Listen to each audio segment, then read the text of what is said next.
Assalamualaikum warahmatullahi wabarakatuh. Waalaikumsalam warahmatullahi wabarakatuh. Selamat pagi anak-anak. Pagi, Bu. Bagaimana kabarnya hari ini? Alhamdulillah baik, Bu. Alhamdulillah sehat semua ya. Sehat, Bu. Nah, sebelum memulai pembelajaran hari ini, Ibu minta tolong ketua kelasnya untuk memimpin doa bersama. Ayo Ainun, dipimpin teman-temannya untuk berdoa. Baik, Bu. Persiapan berdoa. Berdoa mulai. Berdoa dicukupkan. Baik, terima kasih Ainun sudah dipimpin berdoa. Sekarang Ibu absen terlebih dahulu ya. Ya, Bu. Ainun, Hadir, Bu. Fania, Hadir, Bu. Anissa, Hadir, Bu. Farah, Hadir, Bu. Zulfa. Hadir, Bu. Oke, hadir semua ya. Iya, Bu.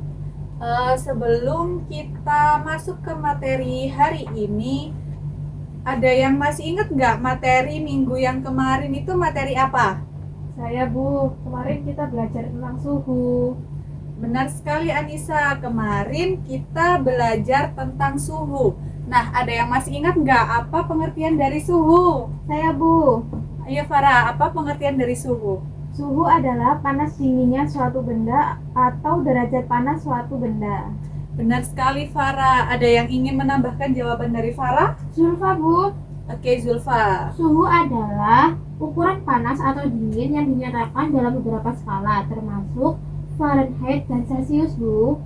Tepat sekali Zulfa. Jadi suhu adalah ukuran panas atau dinginnya suatu benda, mencerminkan energi kinetik rata-rata partikel yang dapat diukur menggunakan alat yang bernama termometer. Nah, suhu dinyatakan dalam satuan derajat Celcius, Fahrenheit, dan juga Kelvin. Nah, anak-anak, ada yang tahu nggak Ibu sekarang lagi megang apa? Itu botol yang berisi air, Bu. Betul sekali Ainun. Jadi ini Ibu bawa botol yang berisi air hangat. Sekarang coba kamu pegang botol ini. Kira-kira apa yang kamu rasakan? Rasanya hangat, Bu. Betul sekali Ainun. Nah, telapak kamu terasa hangat kan? Iya, Bu. Nah, kira-kira kenapa sih hal tersebut dapat terjadi? Karena airnya panas, Bu. Jawaban dari Julfa tidak salah ya, tapi hari ini kita akan belajar lebih lanjut terkait hal ini. Sebelumnya, Ibu ingin menyampaikan tujuan pembelajaran pada hari ini. Yang pertama, menjelaskan hubungan perpindahan kalor terhadap suhu. Yang kedua, mengidentifikasi jenis perpindahan kalor. Dan yang ketiga, menganalisis pengaruh kalor terhadap perubahan wujud benda. Nah, sebelum kita melanjutkan ke materi, Ibu minta ke kalian untuk mengerjakan soal pretest terlebih dahulu. Untuk linknya akan Ibu kirim di grup kelas ya. Iya, Baik, Bu. Sekarang ayo kita lihat video berikut ini.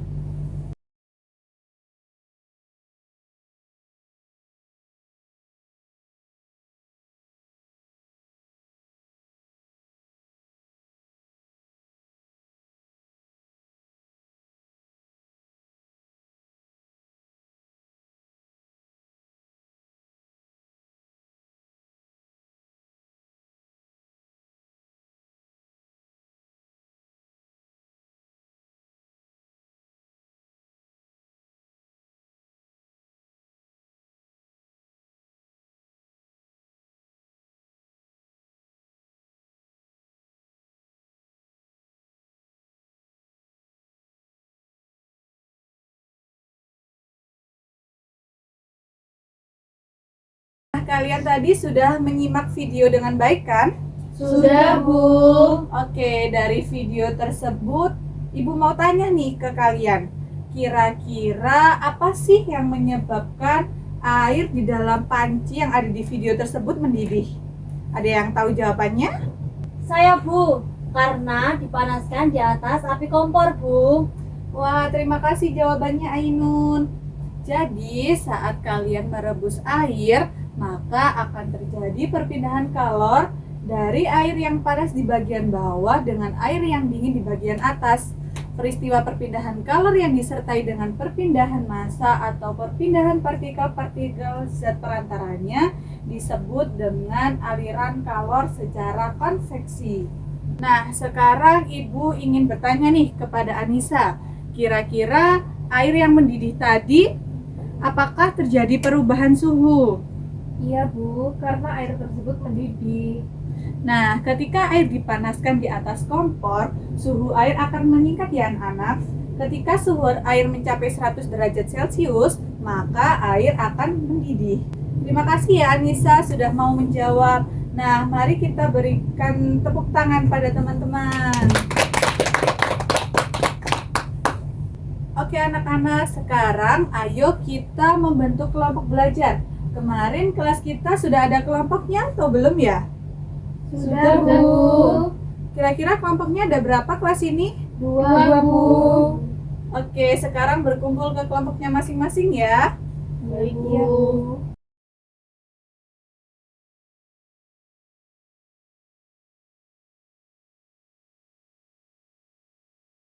Oke anak-anak, setelah kalian berkumpul dengan kelompok masing-masing, Ibu akan membagikan LKPD kepada masing-masing kelompok ya.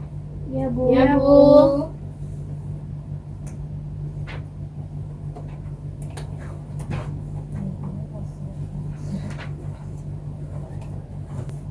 Setelah ini, anak-anak bisa membaca LKPD dan juga mengerjakan perintah yang ada pada LKPD tersebut ya. Untuk langkah praktikumnya, silahkan dilihat juga pada LKPD-nya ya anak-anak. Iya Bu. Baik Bu, sekarang bisa dimulai untuk mengerjakan LKPD-nya. Siap, Bu.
Nah, karena waktu mengerjakan LKPD-nya sudah selesai, sekarang kita akan mempresentasikan hasil pekerjaan kalian ya. Kira-kira kelompok mana nih yang udah siap untuk mempresentasikan hasil pengamatannya di depan kelas? Kelompok kami siap Bu. Baiklah, kelompok 1 silahkan maju ke depan ya untuk mempresentasikan hasil pengamatannya. Baik Bu. Assalamualaikum warahmatullahi wabarakatuh. Waalaikumsalam warahmatullahi wabarakatuh. Selamat pagi teman-teman. Hari ini kelompok kami akan mempresentasikan hasil mengerjakan LKPD beserta praktikum pengamatan yang sudah kami kerjakan. Baik, untuk hasil dari pengerjaan LKPD-nya yang pertama, soalnya berdasarkan gambar yang telah diamati, jelaskan proses perpindahan kalor yang terjadi dari keadaan sebelum ke sesudah air dipanaskan. Nah, untuk proses perpindahan kalornya, ketika air dipanaskan, kalor berpindah dari sumber panas, misalnya kompor, ke air.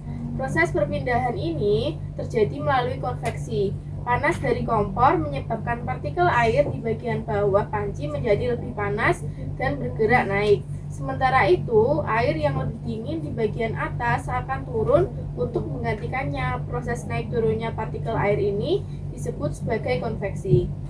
Kemudian untuk nomor 2, mengapa suhu air pada gambar mengalami kenaikan setelah dipanaskan? Suhu air meningkat setelah dipanaskan karena kalor yang diterima oleh air menyebabkan partikel-partikel air bergerak lebih cepat. Semakin cepat partikel bergerak, maka semakin tinggi suhu air. Jadi, penambahan energi kalor pada suatu zat akan meningkatkan energi kinetik partikel-partikel penyusun zat tersebut, sehingga suhu zat pun meningkat. Kemudian yang nomor 3, bagaimana hubungan antara perpindahan kalor dengan perubahan suhu suatu zat? Untuk hubungannya, perpindahan kalor dan perubahan suhu memiliki hubungan yang erat. Ketika suatu zat menerima kalor, suhunya akan naik. Dan sebaliknya, jika suatu zat melepaskan kalor, suhunya akan turun. Besarnya perubahan suhu bergantung pada jumlah kalor yang ditransfer, jenis zat, dan massa zat tersebut. Baik, untuk kegiatan 2, identifikasi jenis perpindahan kalor pada gambar di bawah ini. Untuk gambar 1 yaitu perpindahan kalor secara konduksi.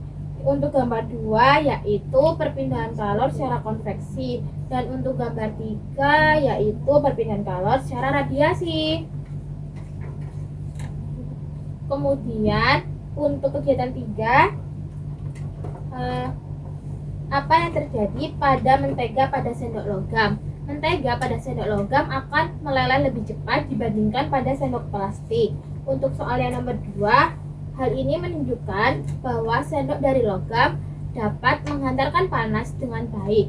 Logam adalah konduktor panas yang baik, artinya panas dapat dengan mudah merambat melalui logam. Untuk yang ketiga, apa yang terjadi pada mentega yang ada pada sendok plastik? Untuk jawabannya, mentega pada sendok plastik meleleh lebih lambat atau bahkan tidak meleleh sama sekali.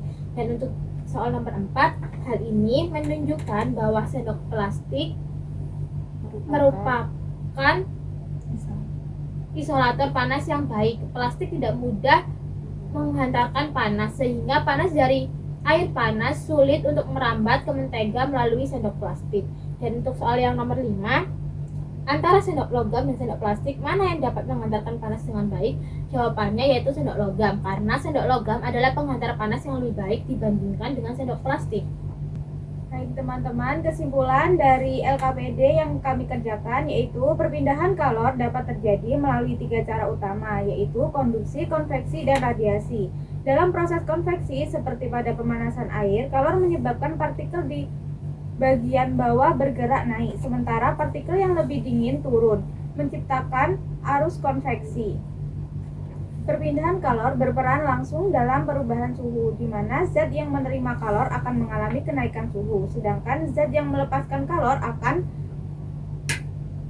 mengalami penurunan suhu. Selain itu, perbedaan kemampuan bahan dalam menghantarkan kalor dapat dilihat dari sifat konduktor dan isolator. Logam adalah konduktor panas yang baik sehingga kalor dapat berpindah dengan cepat, seperti terlihat pada mentega yang lebih cepat meleleh di sendok logam.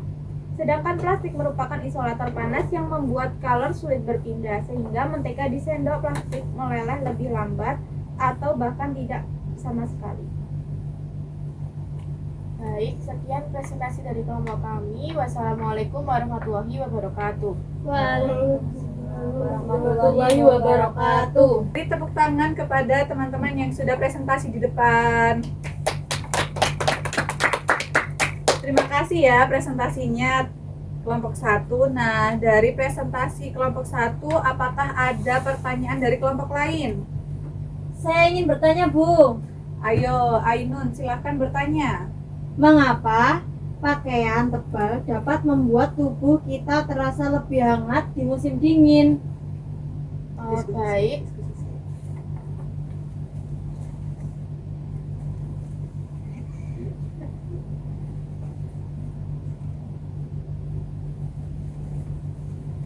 baik, izin menjawab pertanyaan dari Ainun.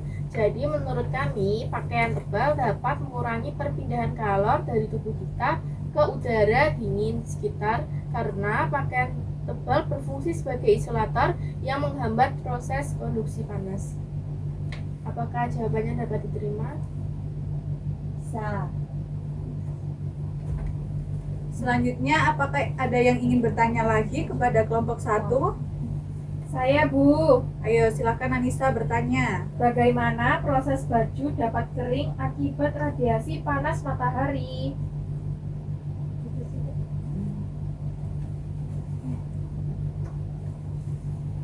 Baik, baju dapat kering akibat radiasi panas matahari melalui proses penguapan. Ketika baju terkena sinar matahari, energi panas dari matahari menghangatkan air yang ada pada kain, menyebabkan air tersebut menguap menjadi uap air. Proses ini mengurangi kandungan air pada baju sehingga baju menjadi kering. Apakah jawaban dari kelompok 1 bisa diterima, Anissa? Bisa, Bu. Terima kasih ya Farah atas jawabannya. Sama-sama. Terima kasih kelompok 1. Sekarang bisa kembali ke tempat duduknya masing-masing. Terima kasih, Terima Bu. kasih. Ya.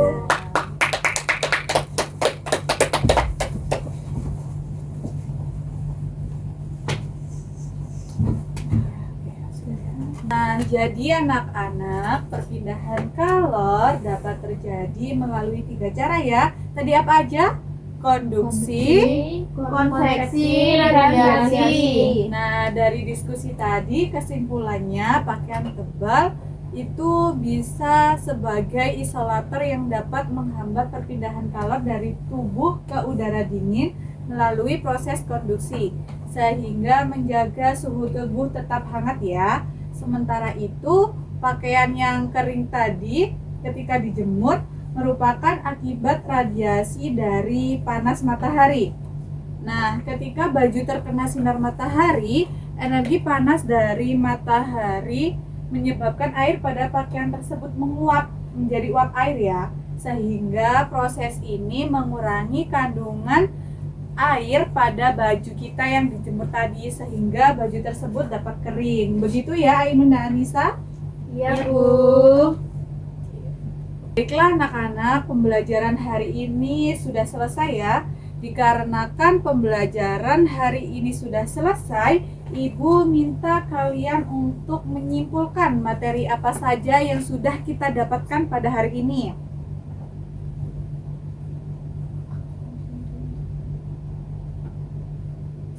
Karena tidak ada yang bersedia memberikan kesimpulan, maka Ibu tunjuk saja ya. Ayo Farah, sampaikan kesimpulan pembelajaran hari ini. Baik, Bu. Pada pembelajaran hari ini kita membahas tentang perpindahan kalor. Perpindahan kalor ada tiga, yaitu konduksi, konveksi, dan radiasi. Kemudian kita belajar bahwa logam merupakan konduktor panas yang baik, sedangkan plastik bersifat isolator yang tidak menghantarkan panas dengan baik. Iya, bagus sekali apa yang sudah disampaikan Farah. Jadi hari ini kita sudah belajar banyak mengenai perpindahan kalor. Baik, sampai di sini ya anak-anak pertemuan kita hari ini. Namun sebelum diakhiri, Ibu ingin melakukan refleksi bersama terkait pembelajaran hari ini. Ibu minta Anissa merefleksikan bagaimana pembelajaran kita hari ini. Baik, Bu. Kalau menurut saya, pembelajaran hari ini cukup menyenangkan karena di dalamnya terdapat praktikum pengamatan benda yang dapat menghantarkan panas, seperti sendok berbahan logam dan benda yang tidak dapat menghantarkan panas dengan baik, seperti sendok berbahan plastik. Baik, terima kasih Anissa. Berarti hari ini udah cukup senang dan mengerti tentang materinya ya? Iya, Bu. Baik, terima kasih Anissa. Nah, untuk mengukur pemahaman kalian terhadap materi hari ini, Ibu minta kalian untuk mengerjakan post-test. Nah, untuk linknya Ibu akan kirim ke grup kelas ya. Baik, Bu. Untuk waktu mengerjakan post-testnya, Ibu beri waktu 20 menit. Silahkan ya anak-anak. Baik, Bu.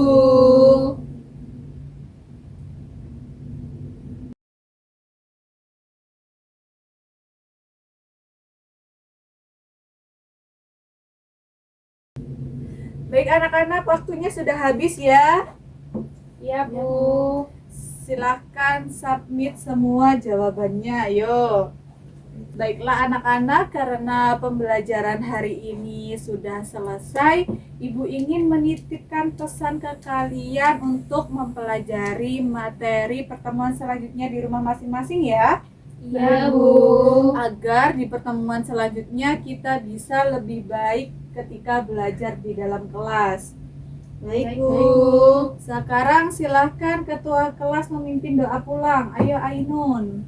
Baik, Ibu. Teman-teman, sebelum pembelajaran kita akhiri, marilah berdoa menurut keyakinan masing-masing. Berdoa dimulai. Berdoa dicukupkan. Alhamdulillah, terima kasih ya anak-anak atas kehadirannya hari ini. Jangan lupa untuk materi minggu depan dipelajari ya. Iya, Bu. Cukup sekian, apabila Ibu ada salah kata maupun tindakan, mohon maaf ya. Ibu akhiri, wassalamualaikum warahmatullahi wabarakatuh. Waalaikumsalam warahmatullahi wabarakatuh.